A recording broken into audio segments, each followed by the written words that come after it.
So hello everyone, welcome to the new video. इस video में हम एग्रीकल्चर का देखेंगे। आर में एग्रीकल्चर हमारा बहुत बड़ा रोल प्ले करता है। मतलब वहाँ से क्वेश्चन आ जाते हैं अच्छे खासे, 5-6 क्वेश्चन हमारे देखने को मिलते हैं हर साल। मतलब जितने भी अभी तक आर के पेपर हुए PYQs, तो 6 से 7 क्वेश्चन नॉर्मली आ ही जाते हैं। तो जैसे अगर मैं 2024 वाले जो 23 वाला जो कैंसिल हो गया था उसकी बात करूँ, तो हमारे कुछ इंपॉर्टेंट टॉपिक्स होते हैं। जैसे हमारी एग्रीकल्चर के मिनरल मतलब डेटा हो गया, वो हमारा लेटेस्ट होता है, उसको आप करंट अफेयर में भी काउंट कर सकते हैं। फिर हमारी क्रॉप्स की अलग अलग वैरायटीज़ होती हैं। फिर रबी क्रॉप, खरीफ और जैद सीज़न होता है एग्रीकल्चर का। फिर कुछ एग्रीकल्चर की टर्मिनोलॉजीज़ होती हैं और फिर थ्योरी वाला पोर्शन होता है। फिर शुगर केन से एक नए क्वेश्चन वो लोग पूछ ही लेते हैं। तो मेरे जो आज के वाले जो हम नोट्स पढ़ेंगे, वो नोट्स मैंने मतलब घटना चक्र से बनाए थे। उन्हें पढ़ने के बाद मतलब ऐसा सच नीड नहीं है कि घटना चक्र को फिर से दोबारा उठाकर पढ़ा जाए, है ना। और नोट्स का सबसे बड़ा रोल यही होता है कि आप लास्ट टाइम पे उनको जल्दी से रिवाइज़ कर सको, क्योंकि आप सारे घटना चक्र तो अपने सारे कैरी नहीं कर सकते हैं, है ना। तो इसलिए शॉर्ट नोट्स मैंने बनाए थे, तो मुझे लगा कि शायद शेयर कर सकता हूँ मैं। तो ये हमारे जो एग्रीकल्चर का आर में आया था, वो तो जैसे शुगर इंडस्ट्री पे एक क्वेश्चन था। फिर ये क्रोनोलॉजी ऑर्डर में लगाओ इनको, breeder seed, certified seed, foundation seed, nucleus seed. ये थोड़ा बाउंसर क्वेश्चन था। देन इकोनॉमिक जोन्स पूछे गए थे, ये PYQs था। देन रबी क्रॉप्स पे सीजनैलिटी पे क्वेश्चन आया था। Then again technical inter institutional reforms in agriculture, ये हमारा लॉजिकल उसमें भी हो सकता था, थोड़ा लॉजिक लगा के क्वेश्चन। फिर हमारा फर्स्ट एग्रीकल्चरल यूनिवर्सिटी कहाँ पे इस्टेब्लिश की गई, ये सब। तो PYQs तो आपको देखने ही है, ठीक है। PYQs से आपको एक पैटर्न समझ में आएगा कि किस डायरेक्शन में आपको प्रिपेयर करना है।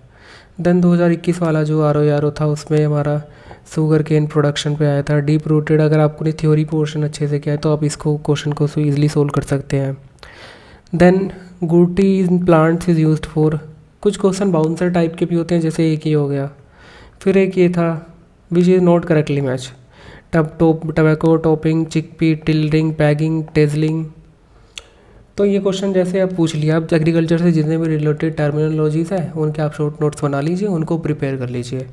ऐसा नहीं है कि हर क्वेश्चन के लिए हम पूरा पूरा थ्योरी मतलब पोर्शन थ्योरी या बुक्स वगैरह लेके बैठ जाएंगे। फिर हमारी कुछ एनिमल्स और काउस वगैरह की ब्रीड होती हैं, उनके नाम वगैरह होते हैं, मिल्च ब्रीड कौन कौन सी है, ये सब। तो वहाँ से 1-2 क्वेश्चन पूछ लेते हैं, लाइव स्टॉक साइंसेस से खासकर, है ना। तो इस टाइप के हमारे क्वेश्चन आते हैं एग्रीकल्चर से। अगर मैं वो थ्योरी वाले पोर्शन की बात करूँ, तो ये मैंने नोट्स बनाए थे जनरली एग्रीकल्चर के लिए, तो इनको हम आज पढ़ेंगे। और ये नोट्स मैंने घटना चक्र से ही बनाए थे शॉर्ट वे में, ताकि चीज़ों को बाद में जाके रिवाइज़ कर सकें इनको ईज़िली। अगर आपको चाहिए तो आप कमेंट कर देना, मैं टेलीग्राम ग्रुप पे शेयर कर दूँगा। तो जैसे अगर हम एग्रीकल्चर की बात करें, तो 54.6% of work force is still engaged in agriculture. 2011 के सेंसस के हिसाब से हमारा जो 54.6% जो पॉपुलेशन है वो अभी भी एग्रीकल्चर में एंगेज है, ठीक है। फिर हमारी फर्स्ट एग्रीकल्चरल यूनिवर्सिटी 1960 में इस्टेब्लिश हुई थी, UP agricultural university by Jawaharlal Nehru. और ये कब इस्टेब्लिश की गई थी? 17 नवंबर 1960 को पंतनगर में, है ना। ये क्वेश्चन पूछा भी जा चुका है, जिसका बाद में नाम चेंज करके हमने Govind Vallabh Pant university of agriculture and technology कर दिया था। फिर हमारा 15 एग्रो क्लाइमेटिक जोन्स होते हैं हमारे इंडिया में। हमारे 20 एग्रो इकोलॉजिकल जोन्स होते हैं और 60 एग्रो इकोलॉजिकल सब रीजन होते हैं, है ना। तो ये चीज़ आप ध्यान में रखना, 20 तो हमारे एग्रो इकोलॉजिकल जोन होते हैं, उसके बाद 60 हमारे एग्रो इकोलॉजिकल सब रीजन होते हैं, ठीक है। फिर हमारा हिस्ट्री ऑफ इंडियन एग्रीकल्चर एक बुक है जो MS रंधावा ने लिखी है, मोहिंदर सिंह रंधावा ने, है ना। ये क्वेश्चन भी आ चुका है शायद। फिर हमारा एक सीड विलेज कॉन्सेप्ट है, production of seed by A trend group of farmers, यानी एक ग्रुप ऑफ फार्मर्स होता है जो सीड प्रोडक्शन करते हैं और फिर उनको मतलब डिस्ट्रीब्यूशन करते हैं सीड का कम्युनिटी लेवल पे। फिर हमारा एगमार्क है, एगमार्क एक क्वालिटी सर्टिफिकेशन है, गवर्नमेंट ऑफ इंडिया ने मतलब एग्रीकल्चर प्रोड्यूस एक्ट 1937 के अंडर ये मतलब आया था, जो क्वालिटी सर्टिफिकेशन देता है एगमार्क। फिर हमारी एक स्कीम है जो प्रधानमंत्री ग्राम सिंचाई योजना, जो इरिगेशन को इम्प्रूव करने के लिए लाई गई है। देन एक परंपरागत कृषि विकास योजना है जो है इंटीग्रेटेड नेशनल एग्रीकल्चर मार्केट के लिए, ठीक है। फिर हमारा है किसान क्रेडिट कार्ड। किसान क्रेडिट कार्ड हमारा जो बैंक्स के थ्रू ऑपरेट होता है, लोन वगैरह देते हैं फार्मर्स को, किसान क्रेडिट कार्ड। फिर हमारा है नाइट्रोजन लेवल। सबसे ज़्यादा हमारा ढैंचा जब आपने देखा होगा 0.42%, जो आंवले के पेड़ की तरह होता है, पतली छोटी छोटी पत्तियाँ होती हैं। देन फिर सनई में हमारा 0.43% होता है, और फिर 0.34% हमारा ग्वार में होता है। सबसे ज़्यादा हमारा ढैंचा में नाइट्रोजन का लेवल होता है। फिर हम जीरो टिलेज की बात करें तो एक क्रॉप सीड को डायरेक्टली शोन कर होते हैं through dealers. Drilling machine type की हमारी होती हैं जो क्रॉप को बिना सोइल के, मतलब परत को, ऊपरी परत को बिना कुछ मतलब अफेक्ट किए हुए डायरेक्टली शोन करती हैं, ठीक है। अब है हमारा ग्रीन रिवॉल्यूशन। जो ग्रीन रिवॉल्यूशन के जो फादर हैं वो है हमारे नॉर्मन अर्नेस्ट बोरलैग, ठीक है। इंडिया में ग्रीन रिवॉल्यूशन के जो फादर हैं वो है MS स्वामीनाथन। जो पहला स्टेज था ग्रीन रिवॉल्यूशन का वो था 1966 टू 1981। दैन सेकंड स्टेज हमारा था 1981 टू 1995, और थर्ड स्टेज हमारा था 1995, जो इंडिया के सारे एरियाज़ को कवर कर लिया गया था 1995, यानी कि थर्ड स्टेज वाले में। जो सबसे ज़्यादा बेनिफिट हुआ था ग्रीन रिवॉल्यूशन में वो क्रॉप था हमारा व्हीट और राइस, ठीक है। व्हीट में जो मैक्सिकन स्पेसीज़ थी उसको एंट्री की गई थी, मतलब उसको एंट्री मिली थी जो हाई यील्ड के लिए, ठीक है। यानी कि जो व्हीट की वैरायटी है, क्रॉप प्रोडक्शन है, उसको इम्प्रूव करने के लिए मैक्सिकम जो स्पेसीज़ थी उसको लाया गया था। फिर हमारी रिवॉल्यूशन के टाइप है, ये हम बाद में देखेंगे। अब है जो डेवलपिंग कंट्रीज़ है उसमें क्रॉप प्रोडक्शन का जो ग्रोथ रेट था वो क्या था, 1.6% था हमारा पर एनम 1999 से 2030 तक, मतलब है अभी 1.6% ग्रोथ रेट है। और जो 3.1% पर एनम था हमारा 1969 से 1999 तक। अब ये जो ग्रोथ रेट है इसके बढ़ने के कारण क्या थे, ठीक है। यानी कि एरेबल लैंड एक्सपेंशन, यानी कि फॉरेस्ट, यानी कि वन कटाई और उसको एग्रीकल्चर लैंड में कन्वर्ट किया गया। फिर है जो क्रॉप की टेक्नोलॉजीज़ है, नई नई टेक्नोलॉजीज़ को एडॉप्शन किया गया, जिससे प्रोडक्शन में ग्रोथ रेट में मतलब ज़्यादा ग्रोथ रेट देखने को मिला। फिर है हाई यील्ड ग्रोथ, यानी कि जो HYV सीड होते हैं हमारे, हाइब्रिड सीड होते हैं, उनको लाया गया, ठीक है, ताकि मतलब क्रॉप प्रोडक्शन में इम्प्रूवमेंट देखने को मिल सके। अब हम बात करते हैं कुछ थोड़ा हमारा थ्योरी वाला जो पार्ट है ना। तो ये है हमारा फार्मिंग देखो हमारे दो तरह की होती है। एक होती है हमारी सबसिस्टेंस फार्मिंग, जो हम अपने लिए करते हैं, है ना। यानी कि हमें अपने लिए थोड़ा बहुत प्रोडक्शन करना है जिससे हमारी फैमिली का गुजारा हो सके,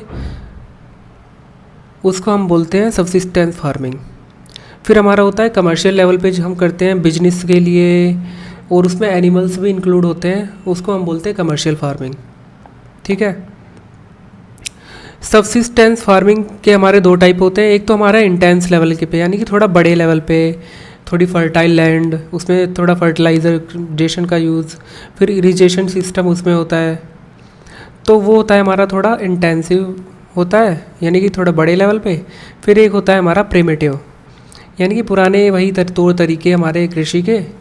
उसमें एक तो हमारा होता है shifting cultivation, slash and burn भी हम इसको बोलते हैं, जो मोस्टली अफ्रीका और साउथ ईस्ट एशिया और नॉर्थ ईस्ट में देखने को मिलता है। जिसमें क्या होता है कि लैंड को चेंज कर दिया जाता है, एक बार खेती करी फिर दूसरी लैंड वो लैंड बदल के दूसरी लैंड पे स्टार्ट किया, जिसको हम इंडिया में झूम कल्टीवेशन भी बोलते हैं। और इंटेंस का तो हमारा यही था ही, फर्टाइल लैंड इरिगेशन सिस्टम। फिर हमारा होता है कमर्शियल फार्मिंग में एक है हमारा मिक्स फार्मिंग, जिसमें मिक्स तरह तरह के क्रॉप्स होते हैं, क्रॉप्स में जैसे व्हीट, बार्ले, राइस, और इसमें एनिमल्स भी होते हैं साथ में। जैसे हम क्रॉप के साथ साथ एनिमल्स का भी डोमेस्टिकेशन हम करते हैं, है ना। फिर हमारा होता है प्लांटेशन एग्रीकल्चर, जो बहुत बड़े लेवल पे की जाती है, जिसमें सिंगल क्रॉप को हम करते हैं, यानी कि दो चीज़ें हम एक साथ नहीं करते हैं। जैसे टी हो गया, coffee, sugar cane, cashew, rubber, banana और कॉटन, तो जो सिंगल क्रॉप के लिए होती है वो हमारा प्लांटेशन एग्रीकल्चर, लेकिन जो कमर्शियल लेवल पे हम बिजनेस के तौर पे करते हैं, जैसे हमारा क्रॉप भी साथ में हो और एनिमल्स रियरिंग भी साथ में हो जाए, तो वो होता है हमारा कमर्शियल फार्मिंग। फिर एक होता है हमारा क्रॉप रोटेशन, यानी कि क्रॉप रोटेशन हम इसलिए करते हैं कि सॉइल की हेल्थ मेंटेन रहे, न्यूट्रिएंट्स मेंटेन रहे। जैसे हमने कॉर्न लगाया, कॉर्न के बाद हमने बीन्स, एक ही लैंड पे अलग अलग क्रॉप्स के बाद एक के बाद दूसरा क्रॉप, दूसरे के बाद ऐसे तीसरा, मतलब एक ही क्रॉप को कंटिन्यूस बेसिस पे ना करके उसको हम क्रॉप रोटेशन बोलते हैं। इसका जो बेसिक प्रिंसिपल होता है, जो क्रॉप की जो जिसके न्यूट्रिएंट्स वगैरह है वो चीज़ें सारी मेंटेन रहे। और इसमें जैसे नॉन लेग्यूमिनस क्रॉप्स होते हैं हमारे, पहले हम लेग्यूमिनस क्रॉप्स मतलब ग्रो करते हैं जो हमारे नाइट्रोजन फिक्सेशन का काम करते हैं सॉइल में। अब वो जो नाइट्रोजन फिक्स कर देंगे फिर हम उसके बाद नॉन लेग्यूमिनस क्रॉप्स को ग्रो कर लेंगे। और ये वाला क्वेश्चन हमारा पूछा भी गया था, ठीक है। जैसे हमने एक बार तो टैप रूट वाले क्रॉप्स जो हमारे बहुत ज़मीन में बहुत नीचे स्तर तक हमारे जिनका रूटिंग सिस्टम होता है वो वाले क्रॉप्स हमने लगा लिए, ठीक है। फिर हमने शैलो रूट वाले लगा लिए, क्योंकि जो टैप रूट वाले क्रॉप्स लगाए थे उन्होंने तो बहुत नीचे जाके मिनरल्स वगैरह सारे सॉइल के खींच लिए हैं। फिर उसके बाद ऊपर वाले जो सॉइल बची उसके लिए हमने शैलो रूट वाले, जो यानी कि जिनकी जड़ें ज़्यादा गहरी नहीं जाती हैं, तो इससे हमारा जो सॉइल की हेल्थ है वो मेंटेन रहती है। तो ये हम क्रॉप रोटेशन में फॉलो करते हैं। उसके बाद आता है हमारा क्रॉपिंग पैटर्न। क्रॉपिंग पैटर्न को हम बोलते हैं अरेंजमेंट और सीक्वेंस, ठीक है। इसमें हमारे क्रॉप्स होते हैं रबी क्रॉप्स, जैद क्रॉप्स और खरीफ क्रॉप्स। ये हमारा पूछा भी गया था। रबी क्रॉप्स की अगर मैं बात करूं तो विंटर में हम इनको ग्रो करते हैं और समर में हम इनको हार्वेस्ट कर लेते हैं। जैसे इसके एग्जांपल है वीट, बार्ले, मस्टर्ड, ग्राम पीस, और इसको आप ऐसे याद कर सकते हैं BMWPG। अब आप इसको मतलब जैसे अगर आप नॉर्थ इंडिया में रह रहे हैं या फिर आप इंडिया में कहीं भी मतलब रह रहे हैं, तो आप वहाँ पे खुद अपने क्लाइमेट के हिसाब से सोच कर देखिए, अगर आपको क्रॉप्स याद भी नहीं होते हैं, कि हमारे यहाँ पे जो वीट है, यहाँ पे जो गेहूँ है, खासकर नॉर्थ इंडिया में, वेस्टर्न यूपी में जो गेहूँ हैं वो हमारे विंटर में तो सोन कर दिए जाते हैं, मतलब ग्रो किए जाते हैं, बो दिए जाते हैं, और फिर हार्वेस्ट हम उसको करते हैं मार्च अप्रैल के महीने में, ठीक है। मार्च में आपने देखा होगा होली के टाइम में पूजा में यूज़ आते हैं जो गेहूँ की हम बाली जिसे बोलते हैं, ऊपर जिसमें गेहूँ लगते हैं, उस बाली को पूजा भी जाता है होली के टाइम में, है ना। और उस टाइम पे वो हरी हरी रहती है, यानी कि अप्रैल के महीने में हम मतलब हार्वेस्ट करते हैं। तो वो हमारा हो गया रबी क्रॉप्स, यानी कि जो विंटर में ग्रो होंगे और समर में हम उनको हार्वेस्ट कर लेंगे। फिर हमारे जैद क्रॉप्स होते हैं जो शॉर्ट सीज़न के लिए ग्रो किए जाते हैं, खासकर समर में, जैसे हमारा वाटरमेलन, मस्क मेलन और कुकुम्बर हमारा हो गया। फिर हमारे खरीफ क्रॉप्स होते हैं जो मानसून के ऑनसेट ऑफ मानसून में ग्रो किए जाते हैं, फिर उनको हम हार्वेस्ट कर लेते हैं सितंबर अक्टूबर में। इंडिया के ऐसे भी पार्ट है जहाँ पे पूरे साल खरीफ क्रॉप्स ग्रो किए जाते हैं, जैसे हमारे वहाँ पे वेदर मतलब वेदर बहुत बड़ा रोल प्ले करता है कि वेदर कैसा है। पूरे साल बारिश हो रही है तो आप पूरे साल पैडी राइस ग्रो कर सकते हैं। अगर एक ही सीज़न का है बारिश का, जैसे नॉर्थ इंडिया में है, तो यहाँ पे मेनली जो जैसे पैडी हो गया, हमारा मेज हो गया, जवार हो गया, बाजरा, तुर, मूंग, कॉटन, जूट एंड सोयाबीन, ये जो क्रॉप्स है हमारे, इनको ज़्यादा पानी की ज़रूरत होती है, तो हम इनको मानसून जो हमारा आता है उस सीज़न में हम इनको ग्रो करते हैं और सितंबर अक्टूबर तक हम इनको हार्वेस्ट कर लेते हैं।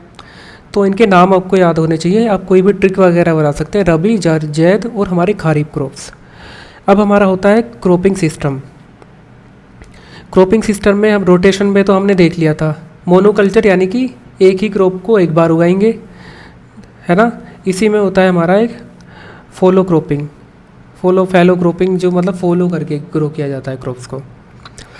फिर हमारा एक होता है मल्टीपल क्रॉपिंग, ठीक है। मल्टीपल क्रॉपिंग में हमारा जैसे एक वाइट और राइस, इसको सिक्वेंशियल क्रॉपिंग मतलब सीक्वेंस में हमने लगा दिया कि एक ही खेत में एक ही लैंड है, एक ही ज़मीन का टुकड़ा है, उस पर 2 क्रॉप्स एक साथ लगा दिए, वाइट भी लगा दिया, गेहूँ भी लगा दिया और चावल भी लगा दिया, मतलब सीक्वेंस में फॉलो करते हुए। जैसे पहले गेहूँ लगाया और उसके बाद चावल लगा दिया, है ना। और फिर हमारा होता है इंटरक्रॉपिंग।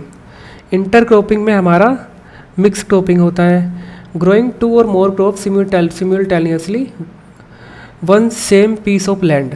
ठीक है, यानी कि एक ही ज़मीन के टुकड़े पर आप दो तरह के क्रॉप्स लगा रहे हैं। मल्टीपल क्रॉपिंग्स में क्या था हमारा, एक ही ज़मीन के टुकड़े पर आप सीक्वेंस वे में दो क्रॉप्स लगाएंगे, जैसे पहले हमने एक क्रॉप लगाया उसके बाद दूसरा क्रॉप लगाया। इंटरक्रॉपिंग में हमारा एक ही सीक्वेंस मैटर नहीं करता है, उसमें एक साथ ही दो क्रॉप्स हमने लगा दिए। जैसे हमने शुगर केन की लाइन बनाई, शुगर केन लाइन वाइज लगाया, उसके साथ ही हमने मूंग दाल लगा दिया, या शुगर केन मूंग दाल, शुगर केन मूंग दाल, फिक्स्ड रेशियो में। इसमें सबसे ज़्यादा मैटर होता है फिक्स्ड रेशियो में हमने लगाया है चीज़ों को, मतलब क्रॉप को। फिर हमारा मिक्स क्रॉपिंग होता है दो या दो से अधिक, फिक्स पैटर्न में दो या दो से अधिक। इंटरक्रॉपिंग में दो क्रॉप्स, मिक्स क्रॉपिंग में दो या दो से अधिक। ये चीज़ें हमें याद रखनी है अपने दिमाग में। फिर सिक्वेंशियल क्रॉपिंग के कुछ टाइप्स है हमारे यहाँ पे। सबसे पहला हमारा हो गया है double cropping, harvesting two crops in a single year. यानी कि एक ही ईयर में हम दो क्रॉप्स को हार्वेस्ट कर रहे हैं, जैसे व्हीट इन रबी और पैडी इन खरीफ, है ना।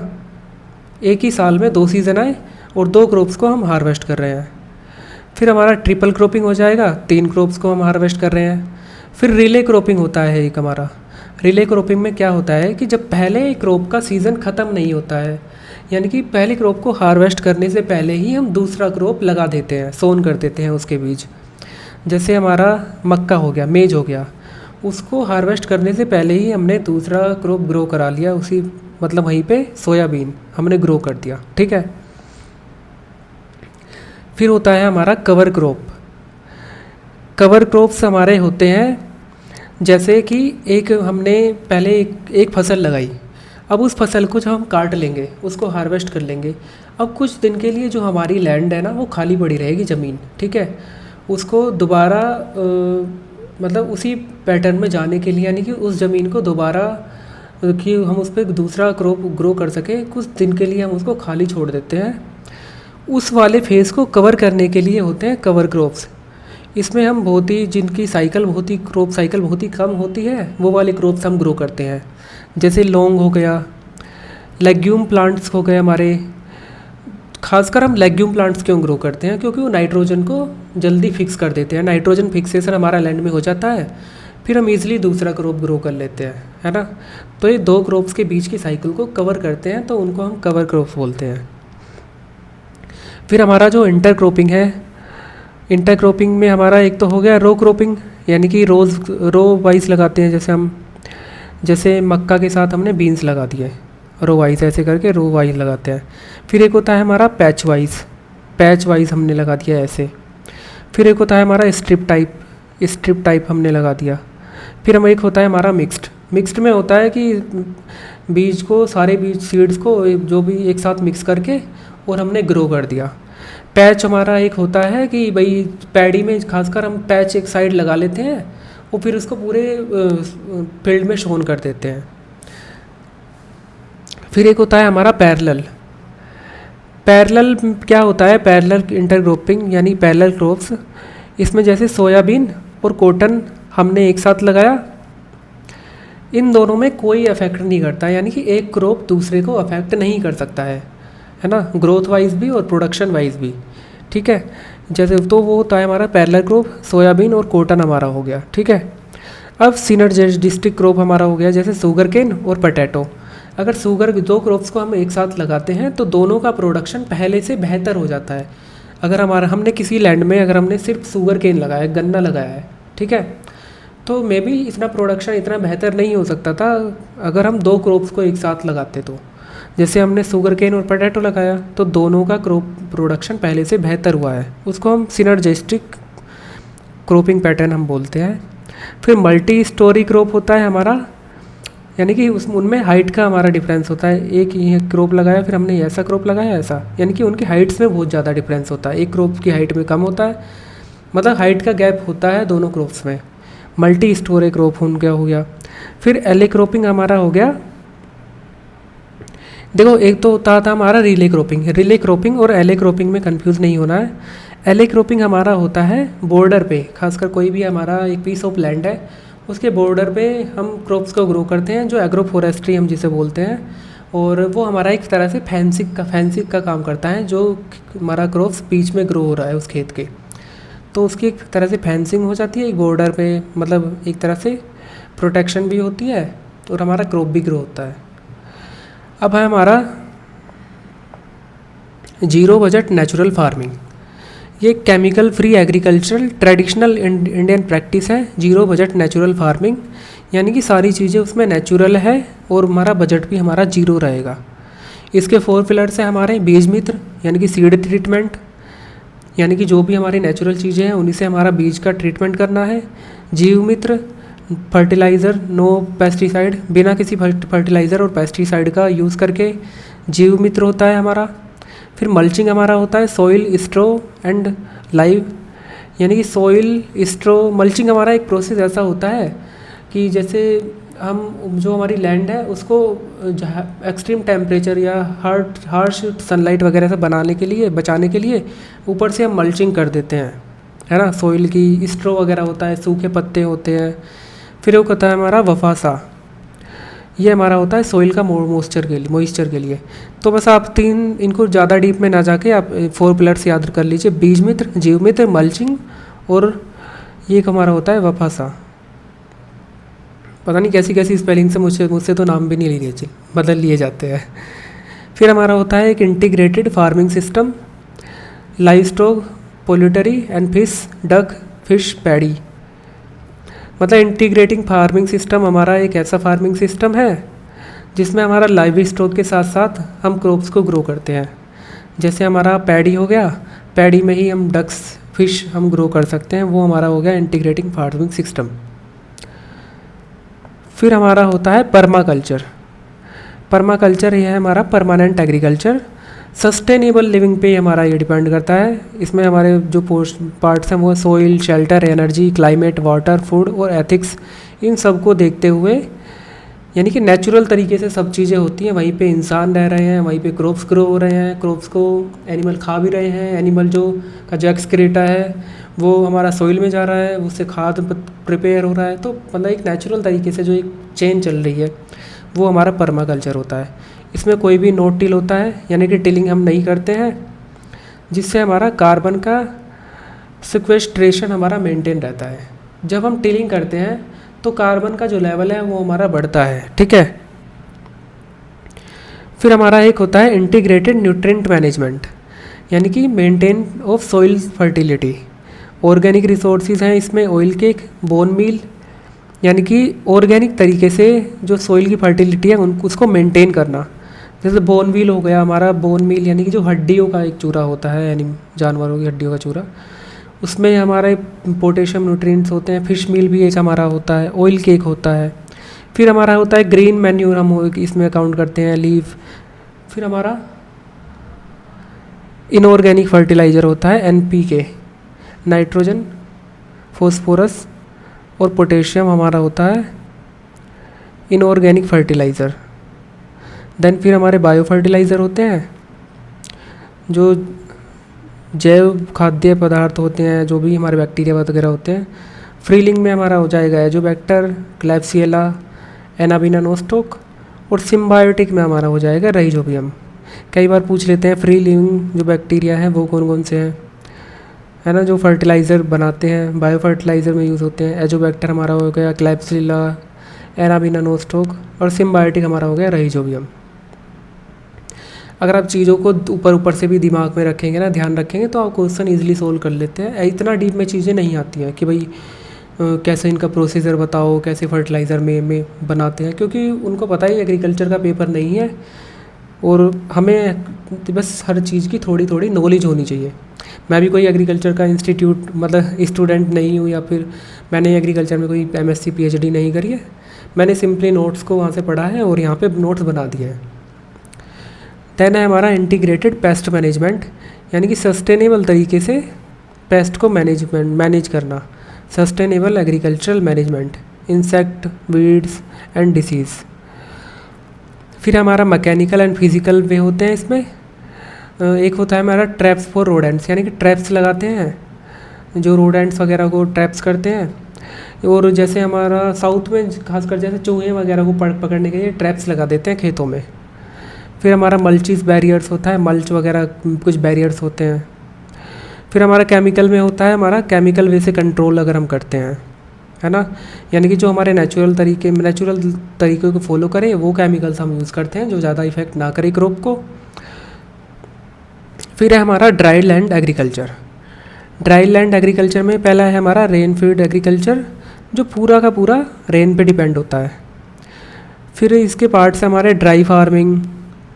ड्राई फार्मिंग में जो हमारा है रेन का जो होता है वो 750 mm पर एनम से कम अगर हमारी रेन हो रही है तो उसे हम बोलते हैं ड्राई फार्मिंग। फिर ड्राई लैंड एग्रीकल्चर फार्मिंग हमारा होता है 750 mm से ज़्यादा। और अगर 150 mm से ज़्यादा वर्षा हो रही है वहाँ पे उस वाले एरिया में तो उसको हम बोलते हैं रेन फीड फार्मिंग। कई बार ये टर्मिनोलॉजीज़ में पूछ से लेते हैं या फिर इनसे कोई क्वेश्चन बन के आ जाता है स्टेटमेंट में और हमें यही नहीं पता होता है ड्राई फार्मिंग क्या होती है, रेन फीड फार्मिंग क्या होती है। वैसे नाम से ही आप इजीली पता कर सकते हैं। फिर एरिड एरिया में होता है हमारा जहाँ सूखा वाला एरिया है उसमें 50.94 mm हेक्टेयर। फिर सेमी एरिड एरिया है हमारा 122.552 m हेक्टेयर, मतलब इतना वर्षा हमारी होती है वहाँ पे एरिड और सेमी एरिड में। इसको मैं एक बार चेक कर लूँगा कि एक्चुअल में ये लिखा किस वे में गया है ना।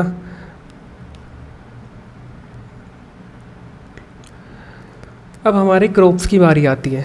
ये हमारा यहाँ से थोड़ा इम्पोर्टेंट होता है। पहले हमने थियोरेटिकल बेसिक पढ़ने के लिए समझा था, अब हम यहाँ से थोड़ा डीप में मतलब जो पेपर के अकॉर्डिंग जो चीज़ें मतलब बहुत ज़्यादा इंपॉर्टेंट है वो हम पढ़ेंगे। सबसे पहले आते हैं हमारे मेजर क्रॉप्स। सबसे पहला है हमारा राइस जो हमारा है हाई टेम्परेचर में ग्रो होता है जहाँ ह्यूमिडिटी ज़्यादा है और रेनफॉल भी ज़्यादा है। 24-60 डिग्री सेल्सियस पे मतलब 24 डिग्री सेल्सियस में ग्रो होता है। रेनफॉल हमारी 150 सेंटीमीटर तक होनी चाहिए या उससे ज़्यादा भी हो सकती है। यूपी में सबसे ज़्यादा ग्रो किया जाता है, फिर वेस्ट बंगाल, फिर आंध्र प्रदेश, पंजाब, उड़ीसा, बिहार, मध्य प्रदेश, तमिलनाडु और असम जैसे एरियाज़ में ये ग्रो किया जाता है। इसके मेथड है डायरेक्ट सीडिंग मेथड यानी कि ब्रॉडकास्टिंग मेथड, डायरेक्ट आप छिड़क दो, या फिर drilling method, ploughing and seeding यानी कि गड्ढा खोद के सीडिंग तैयार करना, ड्रिलिंग मेथड, या ट्रांसप्लांटेशन मेथड यानी कि एक पैच में हमने उगा लिया फिर उसको नर्सरी वगैरह में फिर पूरे फील्ड में ग्रो करा लिया। मैनुअल ट्रांसप्लांटिंग मशीन वगैरह का यूज़ करके हम ट्रांसप्लांटेशन मेथड, और जनरली नॉर्थ में तो यही वाला सिस्टम फॉलो होता है ट्रांसप्लांटेशन मेथड। फिर हमारा वीट है। वीट हमारा 34% of the total food grain हमारा वीट से आता है, मतलब वीट ग्रो किया जाता है। इसका है USA, Canada, Argentina, Russia, Ukraine, Australia and India, in countries में वीट ग्रो किया जाता है। जैसे फिर हमारा मेज हमारा मॉडरेट टेम्परेचर यानी 21 डिग्री से 27 डिग्री टेम्परेचर में ग्रो किया जाता है। ये खारीफ क्रॉप है और बिहार में ये रबी सीज़न में भी ग्रो किया जाता है। जैसे मक्का एक खारीफ क्रॉप है लेकिन सीजनैलिटी डिफरेंस की वजह से ये इसको हम कुछ एरियाज़ में रबी क्रॉप में सीज़न में भी ग्रो करते हैं, जैसे बिहार में रबी सीज़न में ग्रो किया जाता है। फिर हमारा है मिलेट्स हमारे कोर्स ग्रेन्स में आते हैं, जैसे ज्वार, बाजरा, रागी, नाइजर होता है क्रॉप। मतलब ये कौन कौन से वहाँ पे मतलब ग्रो किए जाते हैं, नाइजीरिया, चाइना और नाइजर में। अच्छा, नाइजर नाम से भी शायद एक क्रॉप है ना, वो शायद पूछा भी गया था यूपीएससी में। एक है फिर हमारा बाजरा हमारा वेस्टर्न इंडिया में ग्रो किया जाता है, खासकर गुजरात, महाराष्ट्र, हरियाणा और वेस्टर्न यूपी में। यहाँ पे देखने को मिलेगी बाजरा वगैरह से कुछ इनके फेमस वो भी होते हैं, डिसीज़ वगैरह भी होते हैं, डिसीज़ नहीं सॉरी क्या बोल रहा हूँ मैं, डिसीज़ वगैरह होते हैं। फिर हमारा है ज्वार जो हमारा सेंट्रल इंडिया में ग्रो किया जाता है, महाराष्ट्र, कर्नाटक, आंध्र प्रदेश और मध्य प्रदेश में। रागी हमारी साउथ इंडिया में ग्रो की जाती है, हिली एरियाज़ में, सिक्किम में भी ग्रो किया जाता है, उत्तराखंड, झारखंड, और फिर हमारा कर्नाटका और तमिलनाडु में ग्रो किया जाता है हमारा रागी। तो कहाँ कहाँ ये क्रॉप्स हमारे ग्रो किए जाते हैं, ये हमें एक मतलब आइडिया लग गया, ठीक है। और थोड़ा बहुत हमें इनका एक्चुअल में आइडिया हो गया तो पेपर में आएगा तो हम थोड़ा सा एलिमिनेट करके चीज़ों को कर सकते हैं। फिर हमारा आया कैश क्रॉप्स। कैश क्रॉप्स वो होते हैं हम जो हम कमर्शियल पर्पस के लिए जल ग्रो कराते हैं। इसमें आया हमारा सबसे पहला कॉटन। कॉटन हमारा एक हाई टेम्परेचर पे ग्रो किया जाता है और लाइट सनलाइट की बहुत ज़रूरत होती है इसको, और रेनफॉल की भी बहुत ज़्यादा ज़रूरत होती है। फिर temperature 24 degree Celsius alluvial soil में ग्रो किया जाता है और रेनफॉल इसको चाहिए 60 to 100 सेंटीमीटर। कहाँ कहाँ पे ग्रो किया जाता है, महाराष्ट्र, तेलंगाना और कर्नाटका में। ब्लैक सॉइल में ग्रो किया जाता है। और बीटी कॉटन इसकी जो प्रजाति है वो 2002 में आई थी। बीटी कॉटन एक हाइब्रिड प्रजाति है इसकी, जेनेटिकली हाइब्रिड प्रजाति है कॉटन की, जो 2002 में आई थी। फिर है हमारा जूट। जूट है हमारा एक गोल्डन फाइबर, हम इसे बोलते हैं। Alluvial soil requires high temperature, humid climate चाहिए इसको। वेस्ट बंगाल, बिहार और असम जैसे एरियाज़ में ग्रो किया जाता है जूट। आप क्रॉप्स के हिसाब से अगर आपको टेम्परेचर पता है, उसका सीज़न पता है, तो भी आप पता लगा सकते हैं कौन से सीज़न में, मतलब कौन से स्टेट में ग्रो किए जाते हैं। जैसे जूट है, अब जूट के बैग वगैरह बनते हैं, मतलब ऐसी चीज़ें बनती हैं, एसेंशियल आइटम्स हमारे बनते हैं, कुछ सजावटी चीज़ें बनती हैं जूट की। तो आप खुद सोच के देखिए कि कहाँ पे ग्रो किए जा सकते हैं। जैसे वेस्ट बंगाल हो गए, बिहार हो गया, असम हो गया।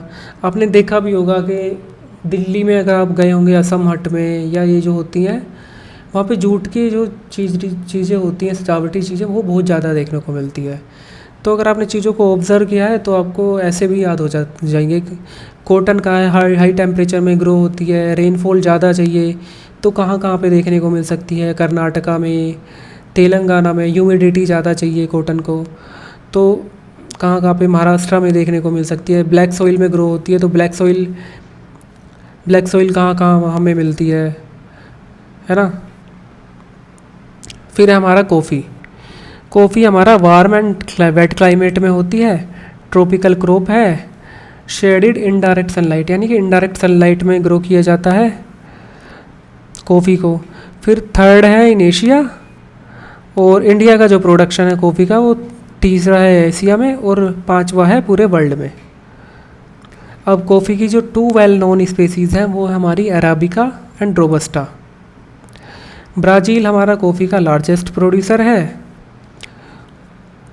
फिर हमारी वेस्टर्न घाट्स में हमारी कर्नाटका, केरल, तमिलनाडु, और हमारे नॉन ट्रेडिशनल एरियाज़ जैसे नॉर्थ ईस्ट, आंध्र प्रदेश और उड़ीसा में भी ग्रो की जाती है, ठीक है। शेडेड एरिया में ग्रो किया जाएगा तो जो हमारे जो क्या कहते हैं उसे, माउंटेन एरिया है ना, तो उनके जो शेडेड पोर्शन होते हैं, डाउनवर्ड पोर्शन, वहाँ पे ये सारी चीज़ें ग्रो की जाती हैं। अब जैसे हमारा होता है टी हमारा कूल क्लाइमेट में और वेल डिस्ट्रीब्यूटेड हाई रेनफॉल में ग्रो किया जाता है। इसको हाई रेनफॉल चाहिए टी को। केन्यास में सबसे ज़्यादा ग्रो किया जाता है, फिर followed by India, Sri Lanka and China. 20 to 30 degree temperature होना चाहिए, हॉट एंड ह्यूमिड क्लाइमेट, क्योंकि रेनफॉल की ज़्यादा ज़रूरत होती है, तो जहाँ पे ह्यूमिडिटी ज़्यादा रहेगी तो रेनफॉल भी ज़्यादा रहेगी। एसिडिक सॉइल में चाहिए, और अराउंड 4.5 to 5.5 pH होना चाहिए सॉइल का। India is the main producer of black T. India में मोस्टली ब्लैक टी का सबसे ज़्यादा प्रोडक्शन होता है, और असम, वेस्ट बंगाल, तमिलनाडु, केरल, कर्नाटका और बाकी अदर स्टेट्स में भी टी जो है, चाय की खेती होती है। अब है हमारा शुगर केन, यानी कि गन्ना, जो सबसे ज़्यादा इम्पोर्टेंट है, ठीक है। सेकंड लार्जेस्ट प्रोड्यूसर है इंडिया आफ्टर ब्राज़ील गन्ने का। खरीफ क्रॉप है, 21 डिग्री सेल्सियस से 27 डिग्री सेल्सियस में ग्रो की जाती है। 75 से 150 सेंटीमीटर रेनफॉल चाहिए, और ट्रॉपिकल और सब ट्रॉपिकल रीजन में ग्रो किया जाता है। और जो शुगर केन की बेल्ट है इंडिया में वो है सतलज गंगा प्लेन, पंजाब टू बिहार हमारा हो गया, जहाँ पे 51% गन्ना जो है उसकी खेती की जाती है। सतलज वाला गंगा प्लेन यानी पंजाब से बिहार तक। फिर हमारा ब्लैक सॉइल बेल्ट हमारी हो गई जो महाराष्ट्र से तमिलनाडु में तक हो जाती है। फिर हमारा कोस्टल एरियाज़ हो गए आंध्रा एंड कृष्णा वैली, है ना। तो मेंस में भी अगर जैसे क्वेश्चन पूछा जाता है शुगर केन में कहाँ कहाँ ग्रो किया जाता है, तो आप एक मैप बनाइए और सतलज गंगा प्लेन हमारा हो गया पंजाब से बिहार। फिर हमारा कोस्टल एरियाज़ हो गए आंध्र प्रदेश और कृष्णा वैली। फिर ब्लैक सॉइल बेल्ट हमारी हो गई जहाँ पे काली मृदा पाई जाती है महाराष्ट्र से तमिलनाडु तक। अब जो नॉर्थ इंडिया में जो गन्ना ग्रो किया जाता है उसमें शुगर कंटेंट हमारा बहुत कम होता है, और साउथ इंडिया में शुगर जो सुक्रोज कंटेंट है वो हमारा ज़्यादा होता है। नॉर्थ इंडिया में क्रशिंग सीज़न बहुत हमारा छोटा होता है, साउथ इंडिया में जो क्रशिंग सीज़न है वो हमारा ज़्यादा होता है। साउथ इंडिया में रेनफॉल ज़्यादा होती है, टेम्परेचर, ये सारी चीज़ें मैटर करती है, तो क्रशिंग सीज़न हमारा ज़्यादा होता है in comparison to North India. अब जिसकी जो नई वैरायटी है वो है करण 4 C0CO023। करण 4 इसकी एक नई वैरायटी है।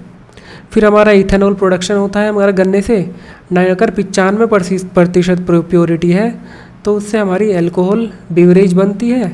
99% प्योरिटी है तो उसको हम ब्लीड करते हैं विद पेट्रोल के साथ मिक्स करके उसका यूज़ किया जाता है।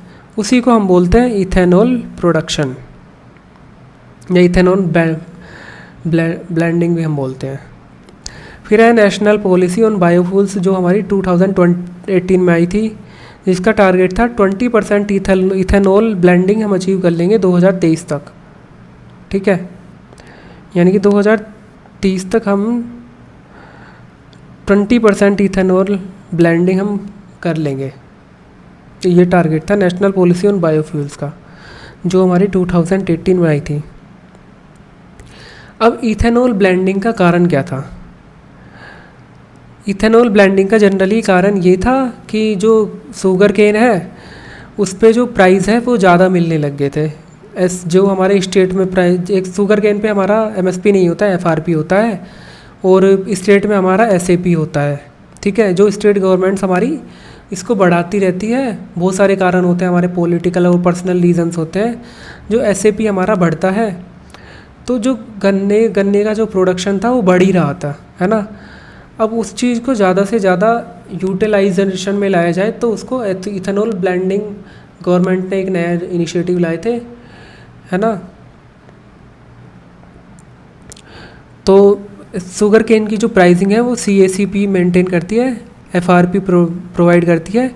फिर SAP हमारा जो स्टेट गवर्नमेंट अनाउंस करती है। SAP जो हमारा होता है वो FRP से जनरली हायर होता है। और जो हमारी पहली शुगर मिल थी वो थी हमारी प्रतापपुर देवरिया में। इसका ब्रीडिंग इंस्टीट्यूट है Coimbatore sugarcane breeding institute, जो 1912 में इस्टेब्लिश हुआ था कोयम्बटूर में। इथेनॉल ब्लेंडिंग वैसे भी इम्पोर्टेंट है मेंस के भी लिए भी, और UPSC में भी शायद आया था।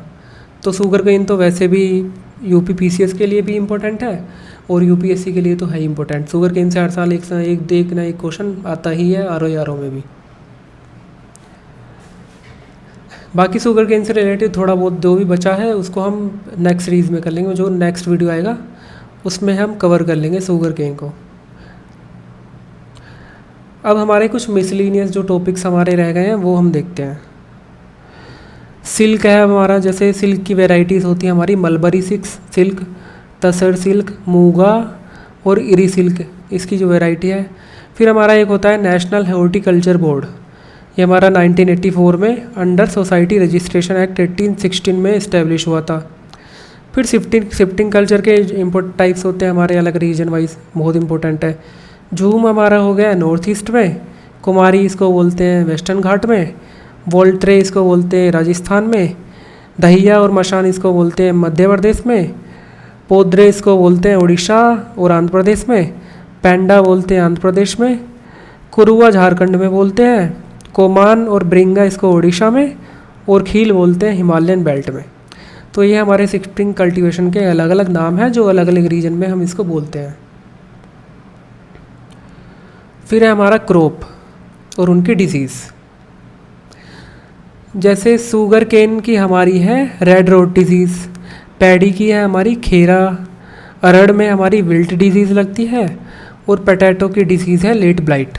ये जो घटना चक्र में कवर की गई है मैंने सिर्फ वही यहाँ पे कवर किए हैं, बाकी बहुत सारी डिसीज़ होती हैं और जो घटना चक्र या PYQs में आई है वही शायद इम्पोर्टेंट है, अदरवाइज़ तो बहुत ज़्यादा सारी डिसीज़ हो जाती हैं। फिर हमारा क्रॉप है हमारा, और उसमें उनमें लगने वाली वीड या खरपतवार जिसे हम बोलते हैं। जैसे हमारा हो गया वीट में हमारा होता है फुलेरिस माइनर, पी में हमारा पियाजी, और बरसम में हमारा कासनी वीडल जो है वो ईजिली ग्रो हो जाती है। फिर है हमारा क्रॉप्स की और उनकी वेराइटीज़, यानी कि उनके जो नाम हैं अलग अलग जो न्यू वेराइटीज़ आई है। तो उसके अगर हम देखें तो सबसे पहला है हमारा गेहूँ की हमारी वैरायटी है सोनालिका, अर्जुन, कुंदन, अमर, HW204, भवानी, चंद्रिका, देश रत्ना, कंचन और गोमती, यानी कि सारे इंडिया के से ही नाम है। और सोनालिका, अर्जुन, कुंदन, भवानी, कंचन, गोमती, देश रत्ना, चंद्रिका, अगर आप हर क्रॉप वैरायटी को मतलब 5 से 6 बार आप पढ़ोगे तो आपको ये चीज़ें इजीली याद हो जाएगी, और या फिर याद भी नहीं होगी चीज़ें तो एटलीस्ट हमारे मेमोरीज में जाके सेव हो जाती है चीज़ें, थोड़ा फ्लैश लाइट से में याद रहती है हमें कि भाई ऑप्शन अगर देखेंगे तो वो एलिमिनेट कर देंगे। फिर इसकी ड्वार्फ वैरायटी होती है हमारा लर्मा रोजो, सोनोरा, मायो, इसकी ड्वार्फ वैरायटी है गेहूँ की। फिर नोरिन 10 जो हमारा वो ड्वार्फिज्म वाला जीन है जिससे ड्वार्फ वैरायटी मिली है हमें, नोरिन 10 जीन। कल्याण सोना एक इसकी वीट की एडवांस स्पेसीज़ है। फिर हमारा डिसीज़ इसमें येलो रस्ट है, ब्राउन रस्ट है, ब्लैक रस्ट है। करनाल बंट इसकी एक फंगल डिसीज़ है।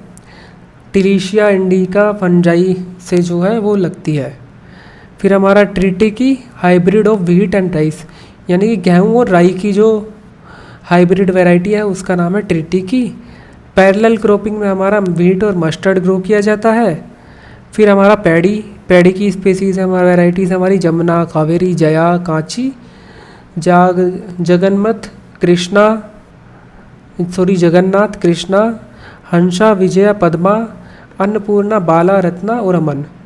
अब व्हीट की आपने देखा होगा तो ज़्यादातर मतलब मिक्स था, इसमें मेल वाले नाम भी थे और फीमेल वाले नाम भी थे, अर्जुन, कुंदन, अमर, भवानी, चंद्रिका, देश रत्ना, कंचन, गोमती। इसमें हमारा जमुना, कावेरी, जया, कांची, जगन्नाथ, कृष्णा, हंसा, विजया, पद्मा, अन्नपूर्णा, बाला, रत्ना और अमन। अमन वैरायटी हमारी जो है वो हमारी जून जुलाई में तो सोन किए जाते हैं और हार्वेस्ट इसको हम नवंबर दिसंबर में कर लेते हैं, पैडी की जो वैरायटी है। फिर हमारी इसकी हाइब्रिड वैरायटी है गंगा, सुरुचि, सह्याद्री, पूसा सुगंधा। अरोमिक वैरायटी है हमारी पूसा सुगंध। बासमती राइस का जो सीड रेट है वो है 50 से 20 किलोग्राम पर हेक्टेयर, यानी कि 1 हेक्टेयर में 15 से 20 किलोग्राम हम गेहूँ ग्रो करते हैं। बासमती राइस का जो सीड रेट है वो। फिर है बरानी दीप, नरेंद्र शंकर, नरेंद्र शुष्क, सम्राट, लाल माटी, ये हमारी और वैरायटी है। फिर मस्टर्ड की हमारी पूसा बोल्ड, पूषा, जयकिशन, वरुणा, पीताम्बरी हमारा येलो मस्टर्ड है, RYSK 05.02 मस्टर्ड की पीताम्बरी जो वैरायटी है। तो ये हो गया हमारा। अच्छा, पैडी और राइस में क्या डिफरेंस होता है?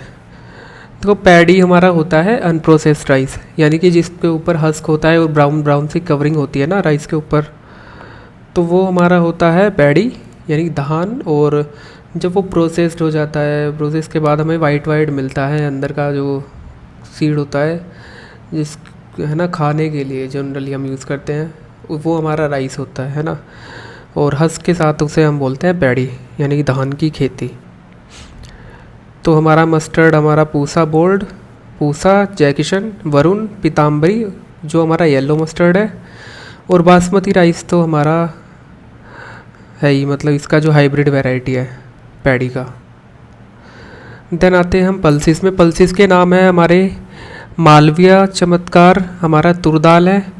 फिर अमर, आज़ाद, बहार, मालविया, विकास, ये हमारे कुछ हैं। फिर एनपीके का रेशियो होता है, एनपीके जो हमारा फर्टिलाइज़र होता है उसका रेशियो होता है 0:1:1 या फिर 1:2:2 या फिर 1:2:3। ये पूछा जा सकता है, मतलब आ जाता है कभी कभी कि एनपीके का क्या रेशियो होना चाहिए, करेक्ट रेशियो क्या है। फिर सिल्क हमारा होता है, असम में हमारा मूगा सिल्क होता है, 82% हमारा मूगा सिल्क होता है, ठीक है।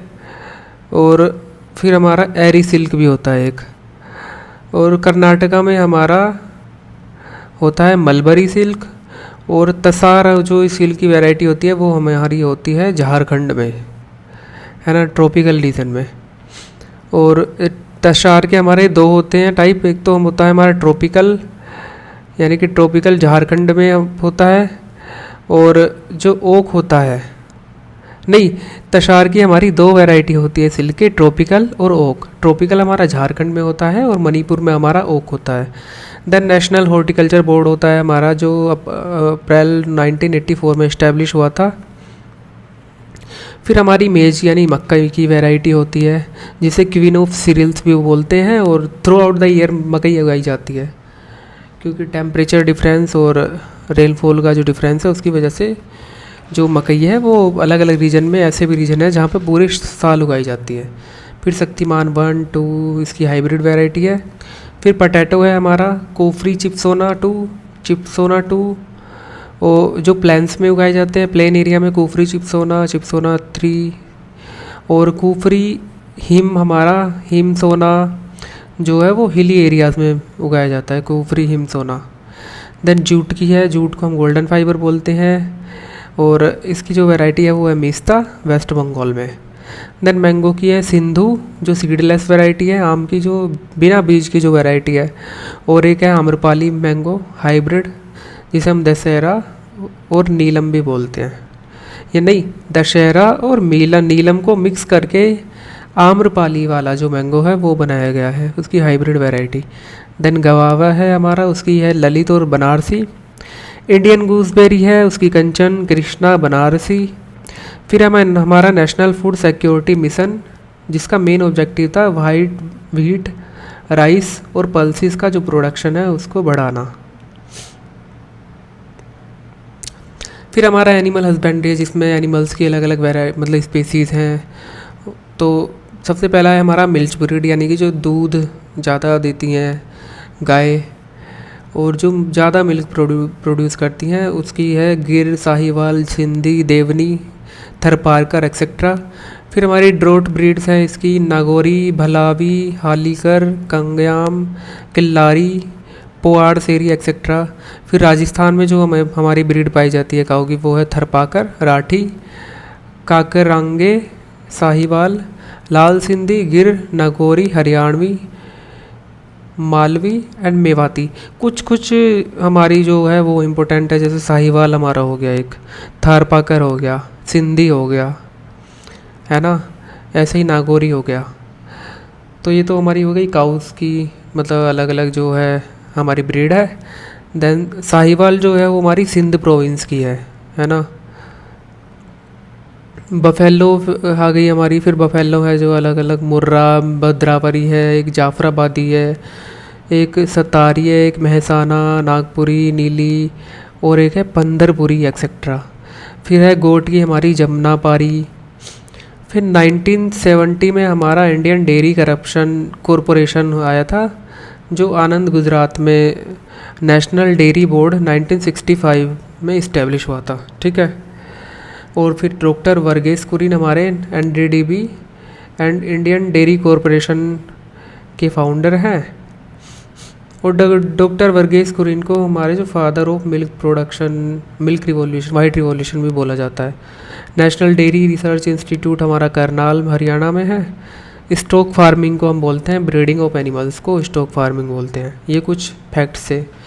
और एनिमल हस्बेंड्री में जैसे काऊ की कोई ब्रीड देती, ठीक है, बहुत सारी काऊ की ब्रीड देती, फिर इसमें बोल देंगे कि बफेलो की ब्रीड कौन सी है, या बफेलो की बहुत सारी ब्रीड दे दी, ब्रीड के नाम दे दिए, फिर बोलेंगे इनमें से काऊ की कौन सी नहीं है या काऊ की कौन सी है, या फिर मैच करने के लिए भी आ जाती है। अब बात करते हैं हमारी जो एग्रीकल्चर की कुछ इम्पोर्टेंट टर्मिनोलॉजीज होती हैं।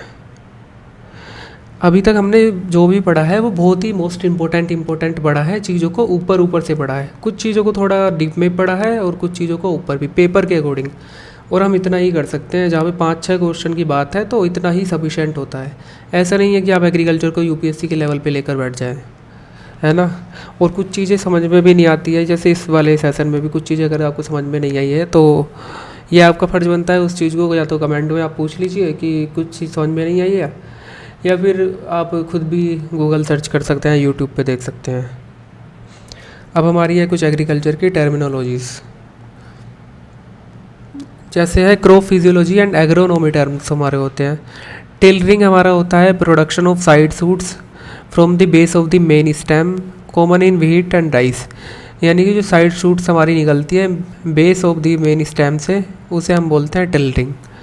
फिर हमारा होता है topping, colloquial term of removing growing points to encourage branching, है ना। टॉपिंग बोलते हैं ना, ऊपर से जो क्या कहते हैं उसे, जो पत्तियों को रिमूव कर देते हैं जिससे साइड ब्रांच निकल के आए, है ना, ब्रांच ज़्यादा पेड़ हरा भरा दिखे, उसको ट्रोपिंग बोलते हैं। फिर हमारा टॉपिंग होता है cut off the top part of a plant to control height to promote side growth, example tobacco. Topping हमारा होता है साइड ग्रोथ को निकालने के लिए ऊपर से हम प्लांट का जो टॉप पार्ट है उसको कट कर देते हैं ताकि हाइट भी कंट्रोल हो सके, ग्रोइंग। अब ट्रोपिंग और टॉपिंग में ज़्यादा अंतर नहीं होता है। ट्रोपिंग हमारा एक कोलोकियल टर्म है जो removing growing plants to encourage branching,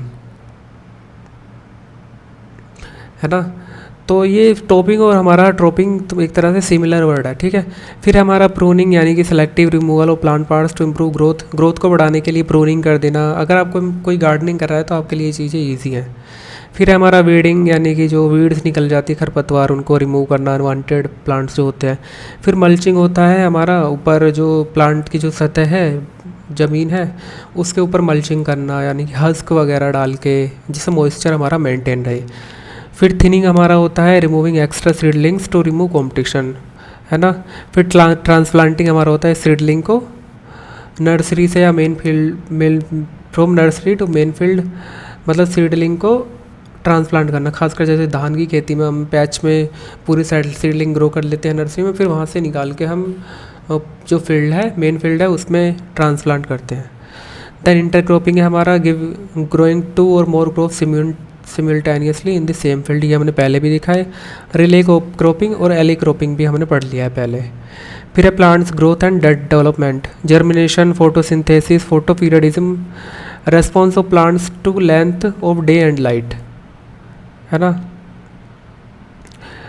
response of plants to length of day and night, यानी कि फोटोपीरियडिज्म हमारा वो है कि प्लांट्स का रेस्पॉन्स यानी कि length of day and night, जो डे एंड नाइट है उसका प्लांट्स पे क्या रेस्पॉन्स आ रहा है ना। खासकर ये जो फ्लोरिंग है उसको अफेक्ट करता है, टू डे एंड नाइट। हाँ, फिर है हमारा vernalization, cold treatment to promote flowering in certain crops like wheat, है ना। फिर लॉजिंग है हमारा falling of crops due to wind, rain और वीक स्टेम।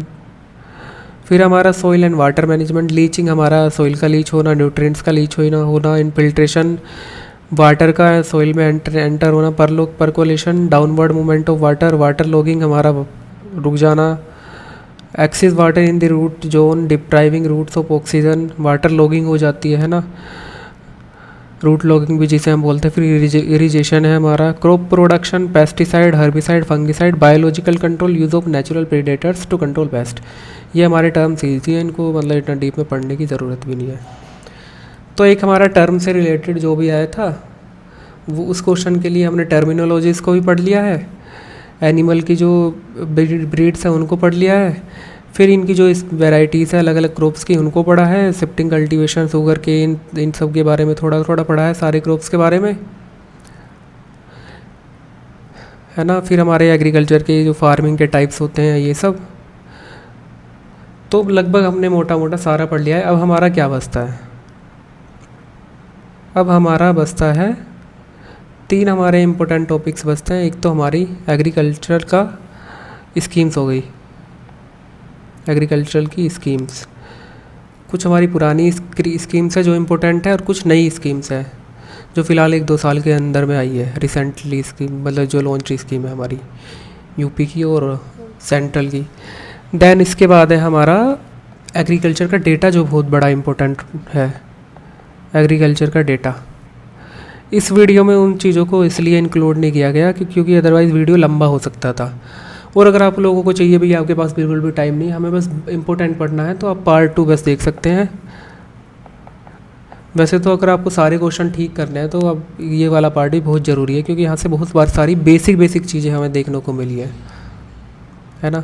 बाकी ये कुछ ऐसा पहला वीडियो है जो मैंने बनाया है, तो इसमें अगर कोई चीज़ें समझाने का तरीका ठीक नहीं लगा है या फिर कुछ भी जो भी ठीक नहीं लगा है तो आपको कमेंट सेक्शन में बताना होगा कहाँ पे इम्प्रूवमेंट हो सकता है ना। बाकी इसमें मेहनत बहुत लगी है, घटना चक्र से एक एक लाइन, हर जो इम्पोर्टेंट टॉपिक्स है प्लस PYQ वगैरह सबको एक थ्योरी पोर्शन मतलब एक नोट्स फॉर्म में कन्वर्ट करना, तो इसमें 2-3 दिन का टाइम लगता है ना। तो थैंक यू, बस यही था एग्रीकल्चर का हमारा पार्ट 1।